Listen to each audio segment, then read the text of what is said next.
Alors, nous allons nous mettre debout, c'est le temps de la parole de Dieu. On va lire quelques versets dans le livre de Daniel au chapitre 6.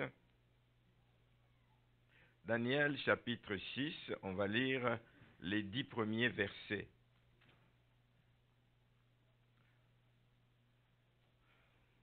Ça nous parle de la délivrance de Daniel. Darius trouva bon d'établir sur le royaume 120 satrapes qui devaient être dans tout le royaume.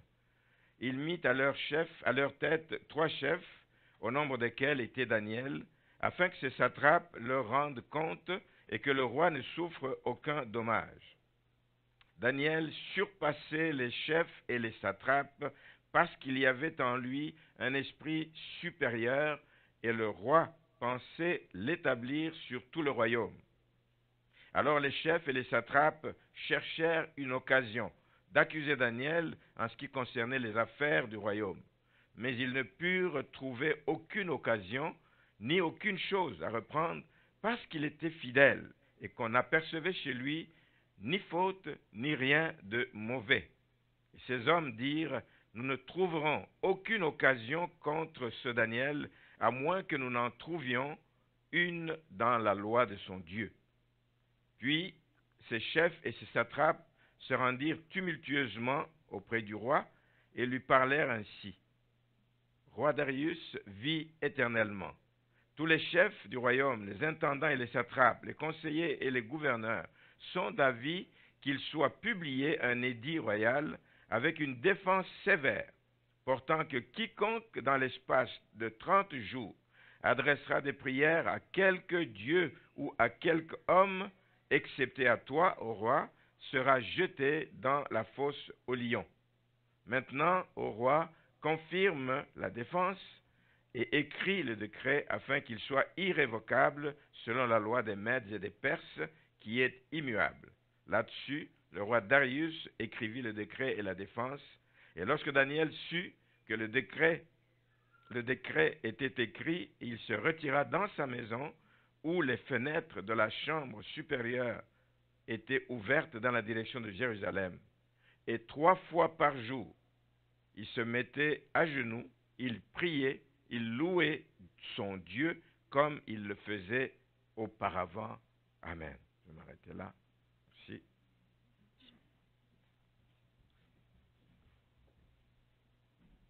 Alors, le titre du message, ça va être « À l'école du Seigneur Jésus », à l'école de notre Seigneur. Toute la vie, nous sommes à l'école, mais il faut accepter d'aller à l'école. Il y a des gens qui n'aiment pas aller à l'école. Ils trouvent que c'est difficile, ils trouvent que c'est long, ils trouvent que c'est embêtant, mais à l'école du Seigneur, c'est ce qu'il veut. Il veut que nous entrions à son école parce qu'il a à nous former. Il a des choses à nous apprendre, chemin faisant. Il a des choses à nous montrer et à nous révéler. Voilà pourquoi depuis dimanche dernier, nous parlions donc de l'importance, de la nécessité pour nous, pour chaque enfant de Dieu, la nécessité de grandir dans notre communion avec Dieu. C'est là que nous sommes à l'école. C'est quand nous nous présentons devant lui pour qu'il nous enseigne, pour qu'il nous montre ce qu'il veut nous apprendre. Donc, l'importance de grandir dans cette communion. Il faut qu'elle se développe, il faut qu'on aille de l'avant. Quand nous nous trouvons dans la présence du Seigneur, bien-aimés, c'est là que nous puisons la force. Ne vous imaginez pas que vous allez puiser la force quand vous allez faire des exercices de training de toutes sortes. Non. La véritable force pour résister aux forces de ce monde, aux forces contraires de ce monde, et pour pouvoir aller de l'avant, nous la puisons dans le Seigneur, dans la présence du Seigneur. Grandir dans cette communion est capital. Et quand nous grandissons dans cette communion, ça nous permet justement d'être à son école et d'apprendre de lui. Alors, l'école du Seigneur, c'est pas comme au cégep ou à l'université, on va pour 3 ans, on a fini, on a son diplôme. L'école du Seigneur n'a pas de fin. On sait quand on commence, mais on ne sait pas quand on finit. Amen. L'école du Seigneur, on apprend continuellement quand on est dans la présence du Seigneur. Et c'est une bonne chose de savoir qu'il y a quelqu'un qui nous tient, qu'à aucun moment nous allons nous retrouver tout seuls et nous perdre sans savoir. Non. Quand on est à son école, il nous dirige. C'est lui, notre instructeur.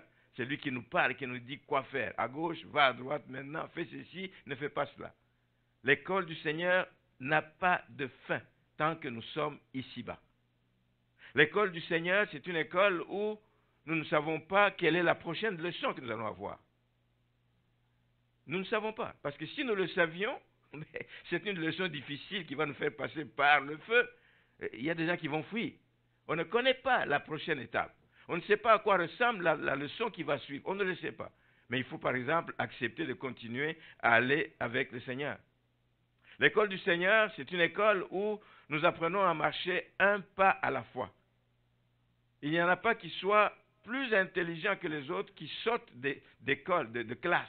Il y a des gens parfois qui sont surdoués dans nos écoles. On dit non, lui, il n'est pas de ce niveau, on le fait sauter des classes. Non, c'est un pas à la fois avec le Seigneur. Lui, il connaît, il sait ce qu'il doit nous inculquer, et c'est cela. Donc c'est un pas à la fois. Nous ne devons pas chercher à brûler les étapes, nous devons aller à la suite. C'est une école où nous apprenons à compter chaque jour sur Dieu. Chaque jour et chaque instant. Quelqu'un qui compte chaque jour et chaque instant sur Dieu, c'est quelqu'un qui accepte de vivre par la foi. Je ne sais pas ce que demain me réserve, mais je marche encore parce que je sais que celui qui me conduit, celui qui m'instruit, celui qui m'enseigne, sait où mène le chemin. Et c'est pour ça que la Bible nous dit que sans la foi, il est impossible de plaire à Dieu. Il est impossible de lui plaire. C'est une école où nous devons marcher et vivre par la foi. Alors c'est une école où, comme je vous dis, plusieurs personnes dans la Bible, nous avons plusieurs exemples des gens dans la Bible qui sont passés par cette école. J'ai pris 2-3 exemples. Le cas de Job, il a été à l'école du Seigneur. Vous savez, c'était un homme, vous connaissez son histoire, un homme qui était bien, un homme intègre, un homme que Dieu a vu, il demandait au diable, tu viens de faire le tout, as-tu vu mon serviteur Job? Dieu le pointait parce qu'il reconnaissait que c'était un homme intègre, un homme spécial, un homme qui craignait Dieu et qui disait qu'il n'y a personne comme lui sur la terre. Belle déclaration de la part de Dieu, j'aimerais bien qu'il dise ça de moi aussi. Amen. Job a été à l'école, malgré qu'il était intègre, malgré que c'était un homme droit, malgré que c'était un homme craignant Dieu. La Bible dit qu'il se détournait du mal. Mais il est passé par l'école du Seigneur. Il est passé par le feu.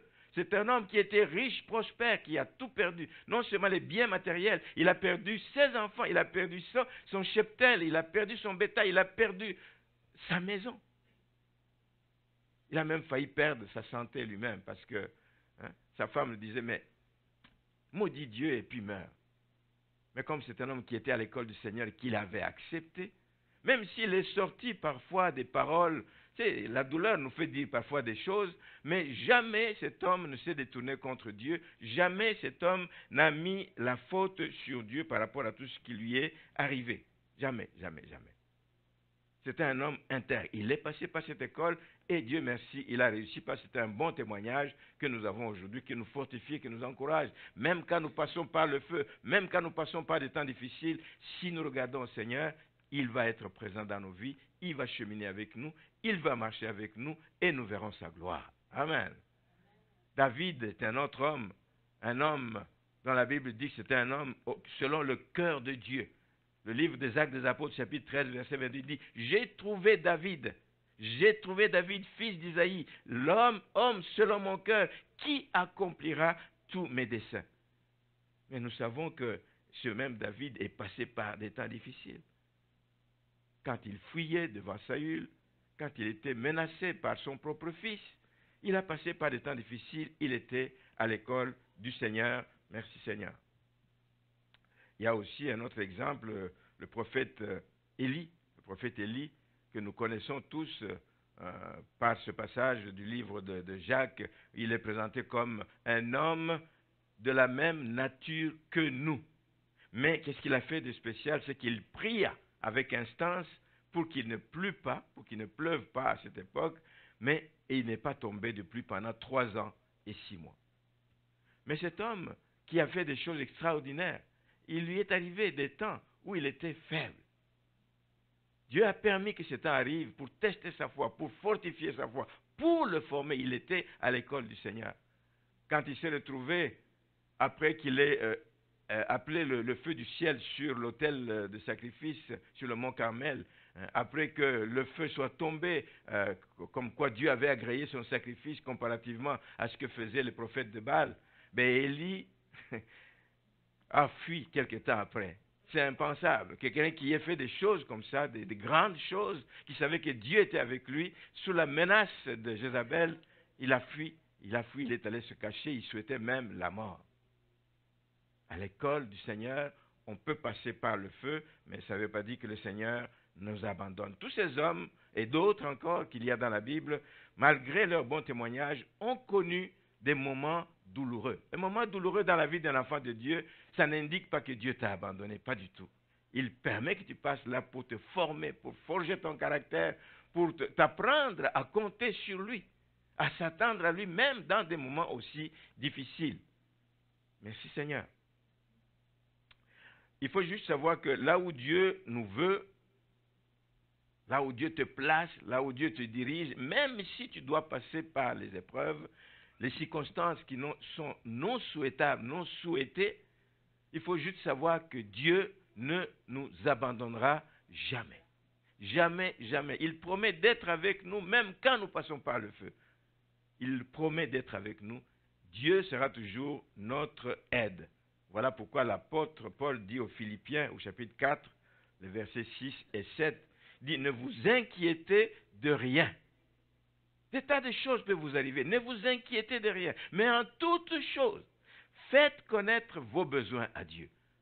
Oui, il sait que vous êtes par le feu, mais faites connaître encore vos besoins à Dieu par des prières, par des supplications et des actions de grâce, et la paix de Dieu, même dans les troubles, la paix de Dieu qui surpasse toute intelligence, la paix qui vient de Dieu, nous ne pouvons pas la comparer à la paix que les hommes peuvent nous donner. Non, pas du tout. La paix de Dieu va venir même dans les circonstances les plus difficiles. Là où des gens te regardent, ils te disent comment cette personne peut encore aller à l'église dans ces conditions. Mais ça fait des années qu'il crie à Dieu, ça fait des années que Dieu l'a abandonné, mais la personne continue à aller. La paix de Dieu qui surpasse toute intelligence gardera vos cœurs, gardera vos pensées en Jésus-Christ. Nos pensées doivent être gardées en Jésus-Christ quand nous sommes à son école. C'est nous attendre à lui, c'est savoir qu'il est avec nous. Donc les trois témoins dont j'ai parlé et d'autres sont passés par l'école du Seigneur. Mais comme Job, ils n'ont attribué rien d'injuste à Dieu. Ils n'ont pas dit que c'est Dieu qui est responsable de toutes ces choses. Non, ils n'ont rien attribué à Dieu comme injustice. Merci Seigneur. Alors, le cas d'Élie, je voudrais juste m'attarder un petit peu sur le cas d'Élie, justement, qui, comme je disais, face aux menaces de Jézabel, et il fut pris de panique. Alors, il ne faut pas oublier que même quand on est à l'école de Dieu, quand on marche avec Dieu, qu'on reste quand même humain. Hein? Nous avons encore les mêmes sentiments, nous avons encore des yeux, nous pouvons voir des choses, des événements qui nous arrivent. Et il fut pris de panique, et il a cessé de marcher par la foi. C'est pour ça que ce matin, quand j'ai débuté, demandons à Dieu qu'il nous ouvre les yeux du cœur, que nous puissions voir des événements avec les yeux du cœur. Si nous les regardons avec les yeux physiques, les yeux de la chair, c'est toujours difficile. Il a regardé aux circonstances qui l'entouraient au lieu de regarder à Dieu. Et il a vu que sa vie était en danger. Il dit, mais oh, cette femme, je la connais. Je sais comment elle a malmené tous les prophètes de Dieu. Elle en a tué beaucoup. Mais s'il l'a fait pour ses prophètes, il peut le faire pour moi. Il est humain, il l'a senti, il a vécu ce temps difficile, un temps où il a perdu comme un peu de foi. Il a oublié tous les succès qu'il venait de rencontrer. Il n'y a pas que le feu qui est tombé, etc. Mais quand le Seigneur lui a demandé d'aller à Kérit, quand il fuyait d'aller à Kérit, il lui a demandé de boire l'eau du torrent. Il lui a dit que tu allais être nourri par un corbeau. Il a été nourri, il n'en est pas mort. Même s'il savait que c'était un animal impur pour eux à l'époque, il l'a fait. Dieu l'a conduit plus loin. À partir de Kérit, il l'a conduit d'aller à Sarepta.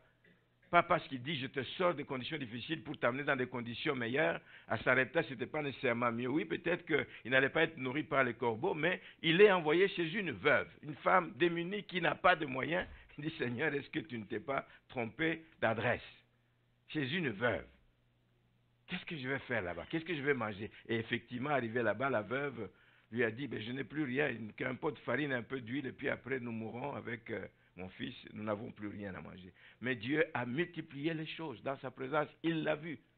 Il a vu les succès qu'il y avait avec Dieu. Devant Akab, nous l'avons dit, devant le défi qu'il a posé à Akab avec tous ses prophètes de Baal, etc., le feu est tombé du ciel. Il nous arrive parfois d'oublier tous les succès que nous avons connus. Il nous arrive parfois d'oublier la main de Dieu qui est intervenue dans notre vie. C'est pour ça que j'aime rappeler ce chant qui dit « Comptez les bienfaits de Dieu ». Il faut les compter. Ne dites pas « Oui, je les ai comptés une fois ». Non, comptez-les régulièrement. Et comptez les bienfaits de Dieu et tu verras combien ils sont grands, combien Dieu t'a sorti du trouble. Merci Seigneur. Nous devons savoir que Jésus-Christ qui marche avec nous est le même. Hier, aujourd'hui et éternellement, nous dit l'Épître aux Hébreux. Il est le même, il ne change pas. Il est le même, il ne change pas. Je voudrais dire ici que la détresse peut arriver dans la vie de l'enfant de Dieu. Le découragement peut arriver dans la vie de l'enfant, peuvent nous surprendre. Et nous pouvons prendre évidemment des mauvaises décisions, malheureusement. Mais l'important, même quand on a pris des mauvaises décisions, l'important c'est de ne pas rester dans une mauvaise direction. Quand on s'en aperçoit, l'important est de revenir et de consulter Dieu. Seigneur, est-ce que c'est bon ce que j'ai fait? Ou je viens de m'apercevoir que ce n'est pas bon. Je le consulte et Dieu ne nous abandonnera pas. Dieu ne va pas nous laisser tomber. Il va venir nous rencontrer à nouveau. C'est ce qu'ont fait plusieurs.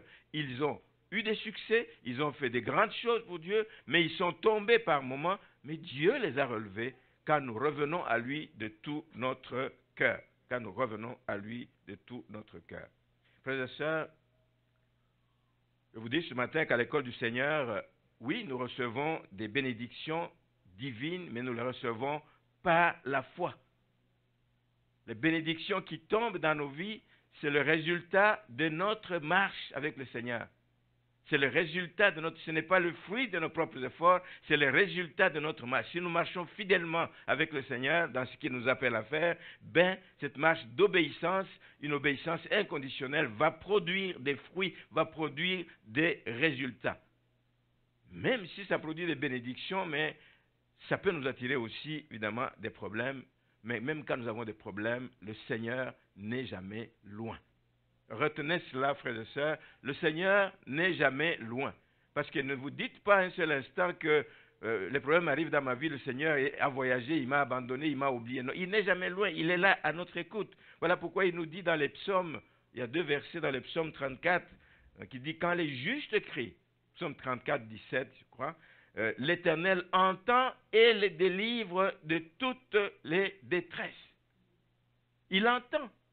Ce n'est pas qu'il ignore que tu es dans la situation, mais quand tu cries à lui, il entend et il te délivre de toutes tes détresses. C'est de lui revenir quand nous sommes dans des temps difficiles. Au verset 19, il est dit que le malheur atteint souvent le juste. Ça ne doit pas vous étonner que quelque chose de difficile vous arrive. Vous êtes à l'école. Même si le Seigneur permet que le malheur arrive, même si le Seigneur permet que la difficulté arrive, il sait comment il va vous en sortir. Il sait comment il va vous soutenir à travers cet épisode de votre vie. Il sait comment il va vous conseiller. Le malheur atteint souvent le juste, mais c'est l'Éternel qui l'en délivre toujours. Toujours, toujours. Alors ce matin, je voudrais qu'on regarde, par rapport au texte que nous avons lu, qu'on regarde dans l'expérience de Daniel. Je ne vais pas revenir en arrière pour parler de l'expérience de Daniel, comment il est venu jeune de son pays, comment ils ont été amenés donc en captivité.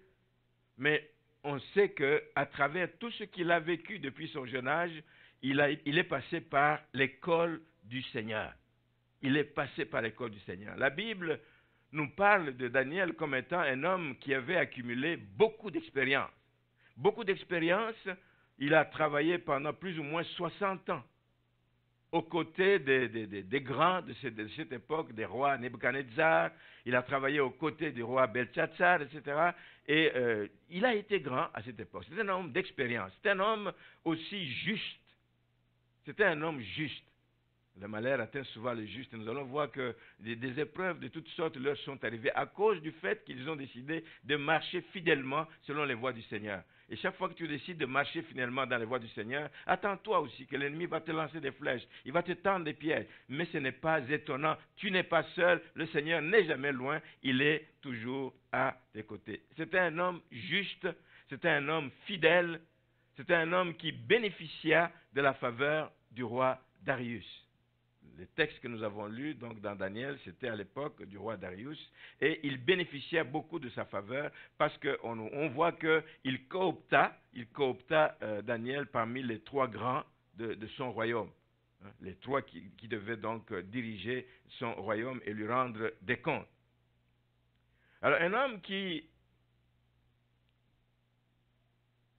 reçoit la faveur de Dieu, qui reçoit la faveur des hommes, qui reçoit la faveur de ses chefs, va attirer évidemment souvent la jalousie des gens qu'il y a autour de lui. Puisque la faveur du roi reposait sur lui,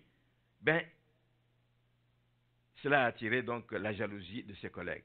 Et pourtant la Bible ne nous montre nulle part que Daniel était un homme orgueilleux, pas du tout. Il n'a manifesté aucun sentiment d'arrogance par le fait que le roi l'a élevé. Il n'a manifesté aucun sentiment d'arrogance. Pendant toutes ces années qu'il a travaillé aux côtés de ces rois, il a été un bon gestionnaire, parce que c'était des bons rapports qui étaient passés d'un roi à l'autre.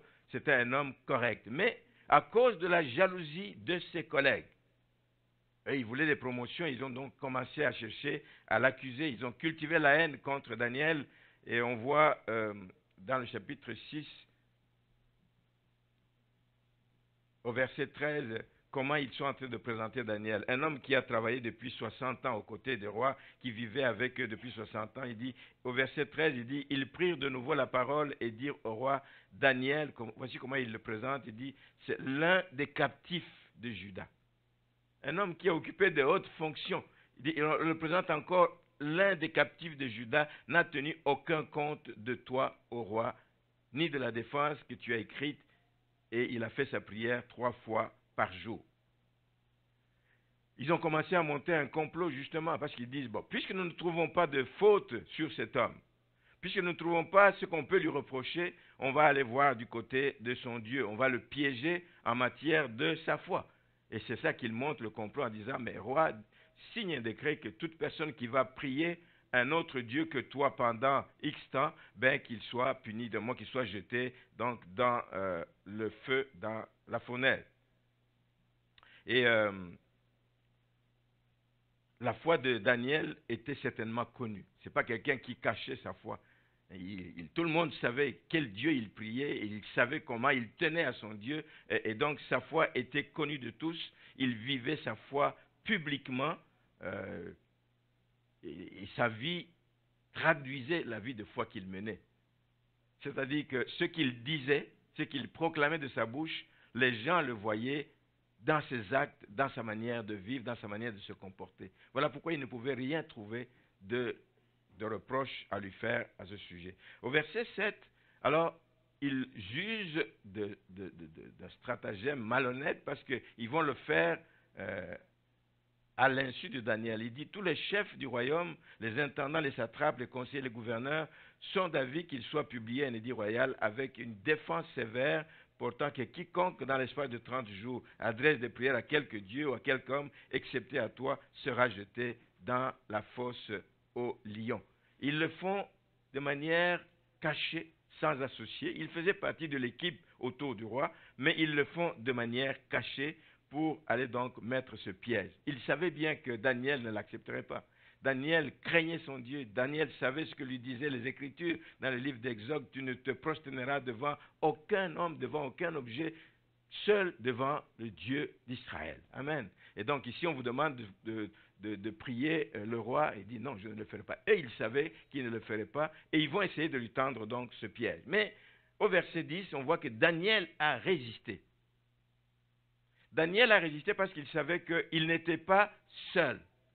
Il est certes à l'école, du Seigneur, mais il n'est pas seul dans cette école. Dans ce cheminement, il n'est pas seul. Il va décider de braver ses interdictions, mais il va le faire sans peur. Pourquoi? Parce qu'il connaissait son Dieu. Il savait que Dieu n'allait pas l'abandonner. Il savait que Dieu était avec lui comme il a été avec lui dans d'autres circonstances.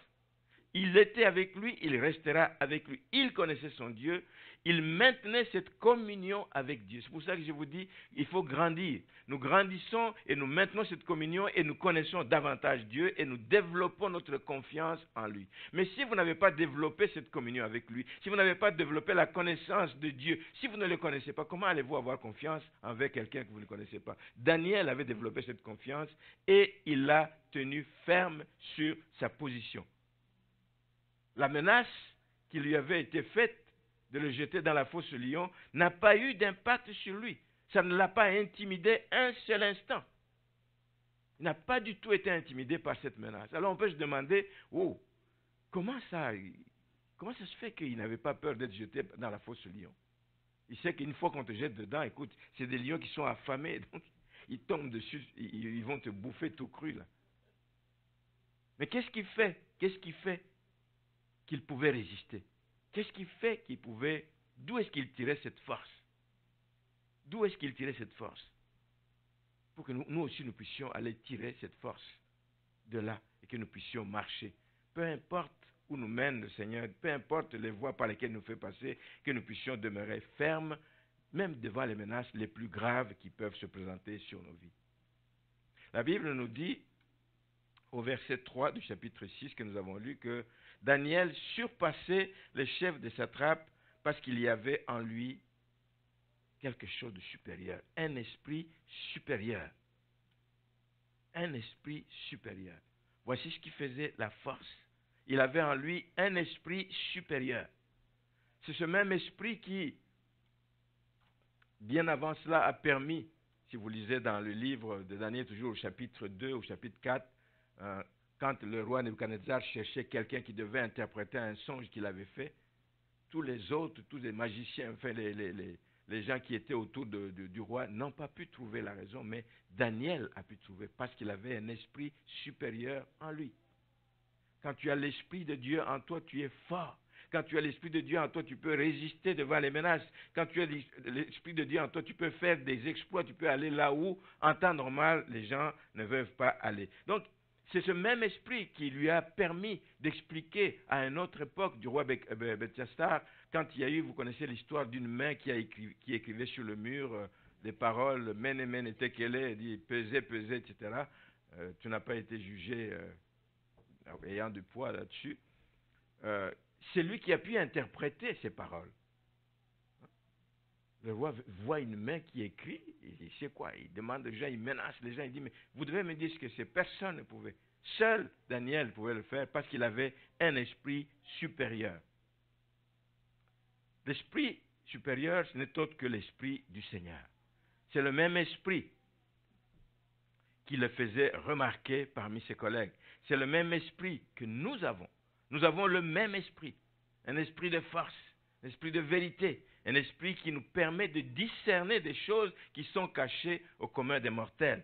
La Bible nous dit que cet esprit nous permet vient nous conseiller, nous instruire, dit le psaume 32. Il te conseillera, il t'instruira et il te montrera le chemin à suivre. Tu es à l'école, tu as besoin de quelqu'un qui te guide pas à pas, jour après jour dans ta vie, et donc c'est cet esprit qui nous guide. Alors, quand nous développons la communion de Dieu avec Dieu, nous recevons de lui cette force spéciale pour rester fidèles. Nous recevons de lui cette force spéciale pour affronter n'importe quel type de circonstance.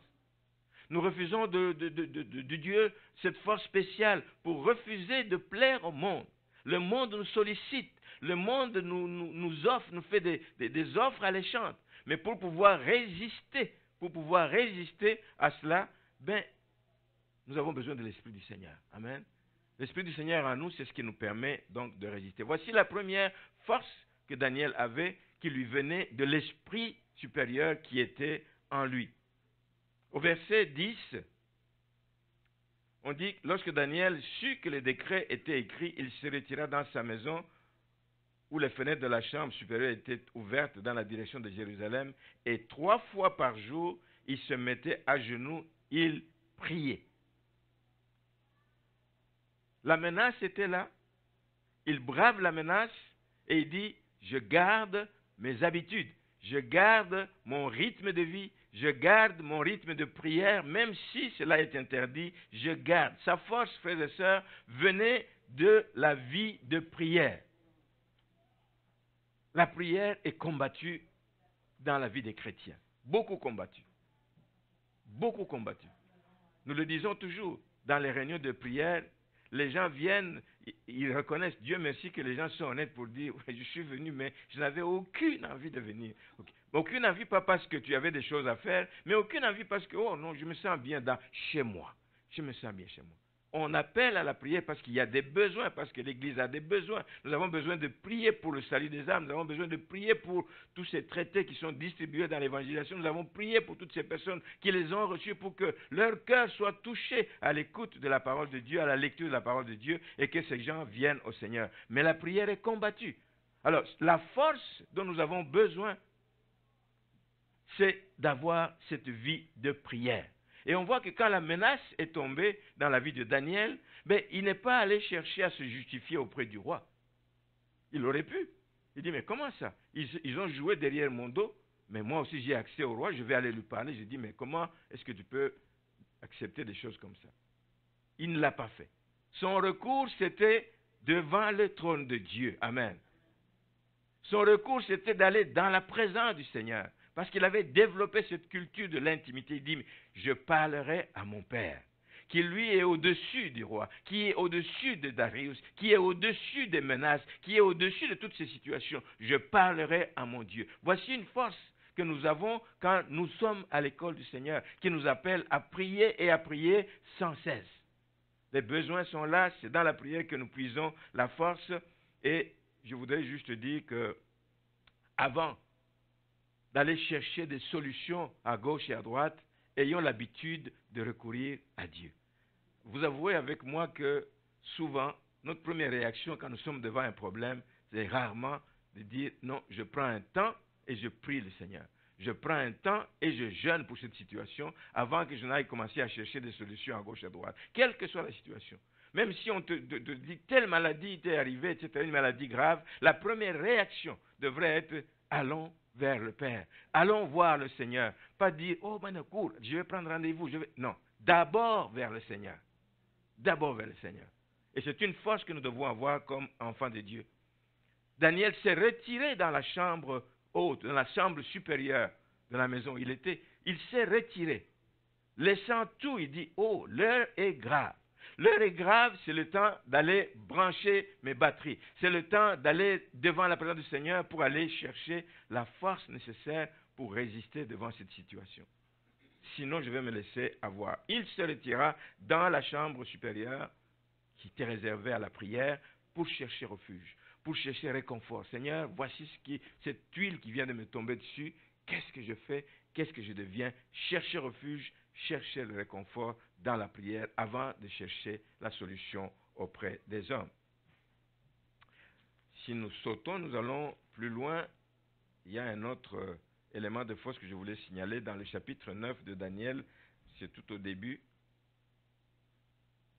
On dit la première année de Darius, fils d'Assuérus, de la race des Mèdes, lequel était devenu roi du royaume des Chaldéens. La première année de son règne, moi, Daniel, je vis par les livres qu'il devait s'écouler 70 ans pour les ruines de Jérusalem, d'après le nombre des années dont l'Éternel avait parlé à Jérémie, le prophète. Il semble que Daniel, c'est quelqu'un qui aimait lire le prophète Daniel, qui aimait lire les écrits du prophète Daniel, et en lisant, en allant méditer la parole de Dieu. Voyez-vous, nous avons des forces que nous allons puiser quand nous méditons la parole de Dieu. Dieu peut te révéler des choses. En allant méditer la parole de Dieu, il a reçu une révélation. Sa force lui permettait de résister parce qu'il avait recours aux Écritures.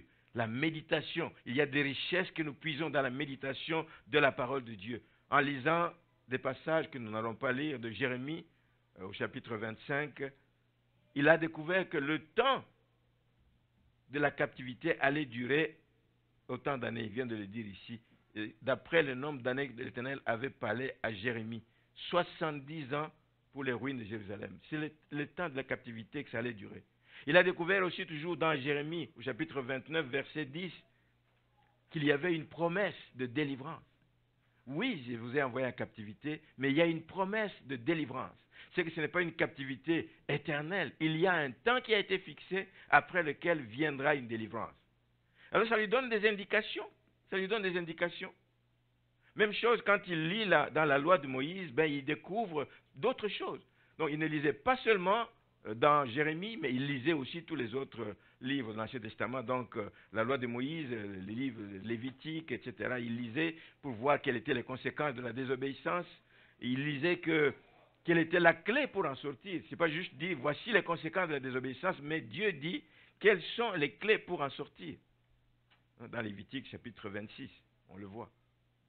En méditant la parole de Dieu, Dieu nous ouvre les yeux à certaines réalités. Et ce sont des réalités qui te poussent à prier parce que tu sais ce que Dieu veut faire. Tu sais ce qu'il a décidé et tu sais ce qu'il réserve comme avenir à ce peuple. Il dit, c'est le temps de me mettre en prière parce qu'il a eu donc la révélation que le temps était venu. Et c'est là qu'il commence à prier. Au verset 5, il dit, nous avons péché. Nous avons péché. Le verset 4, d'abord, il dit, je priais l'Éternel, mon Dieu, et je lui fis cette confession. Seigneur, Dieu grand et redoutable, toi qui gardes ton alliance et qui fais miséricorde à ceux qui t'aiment et qui observent tes commandements, il dit, nous avons péché, nous avons commis l'iniquité.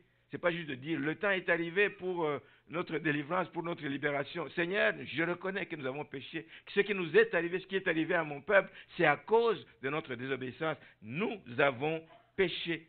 Il crie à Dieu. Et la Bible nous montre que pas longtemps après, ou presque instantanément, dans la même période quasiment, la solution est arrivée. Selon Esdras, la prière de Daniel a été exaucée quasiment durant la même année où il a fait cette prière. Et Dieu est revenu de sa colère et la délivrance donc a eu lieu. Alors, il y a un texte qui nous invite nous aussi à prier sans cesse. La Bible nous dit dans le livre des Chroniques, « Si mon peuple, sur qui mon nom est invoqué, cherche ma face, se tient dans ma présence, s'humilie, et reconnaît qu'ils ont péché, que ce qui arrive, c'est souvent à cause de notre désobéissance. S'humilie et prie sans cesse, dit je l'exaucerai. C'est une certitude que nous avons et je guérirai son pays. Amen. Je tends vers la fin et je voulais dire ce matin que le Dieu dont je parle, qui est le Dieu de Daniel, qui est le Dieu d'Élie, qui est le Dieu de David, de Moïse et de tous les autres, est aussi notre Dieu. Il n'avait pas un Dieu différent que le nôtre. C'est le même Dieu que nous avons. Ces personnes qui ont servi le Seigneur étaient, comme nous dit la parole dans l'épître de Jacques parlant d'Élie, étaient des personnes de même nature que nous. D'un côté, nous avons le même Dieu. D'autre côté, nous sommes de la même nature que ces personnes. S'il y a des choses qu'ils ont pu faire, nous savons que Dieu, lui, ne change pas. Il est éternellement le même. Il a été fidèle du temps de ces personnes. Il est fidèle, il restera fidèle pour l'éternité. Mais nous sommes aussi de la même nature que ces personnes. Si eux ont pu faire face à la détresse, s'ils ont pu faire face au découragement, s'ils ont pu faire face à toutes sortes d'accusations injustes à leur égard, s'ils ont pu faire face aux menaces, etc., nous pouvons faire face à ces situations. Ce n'est pas une raison de nous décourager parce que les problèmes se multiplient.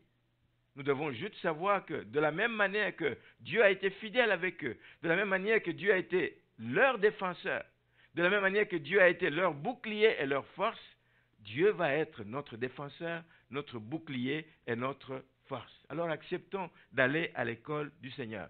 Si les choses vont mal dans notre vie, nous sommes à l'école du Seigneur. Ne fuyons pas l'école du Seigneur pour autant. Nous savons qu'il est avec nous. Il n'est jamais loin, il est proche de nous. Amen. Et il nous délivrera toujours. Acceptons d'aller à l'école du Seigneur. Continuons à regarder au Seigneur. Continuons à chercher sa face et continuons à lutter dans la prière pour que nous puissions aller de l'avant. Je vais inviter nos bien-aimés de s'avancer en sachant que nous devons continuer à lutter dans la prière. Notre force, nous la puisons dans la prière. Notre force, nous la puisons dans la méditation de la parole de Dieu. Notre force, nous la puisons lorsque nous nous mettons dans la présence du Seigneur et que son esprit nous conseille et nous montre le chemin à suivre, et Dieu sera toujours notre secours parce que c'est lui qui a le dernier mot dans tout.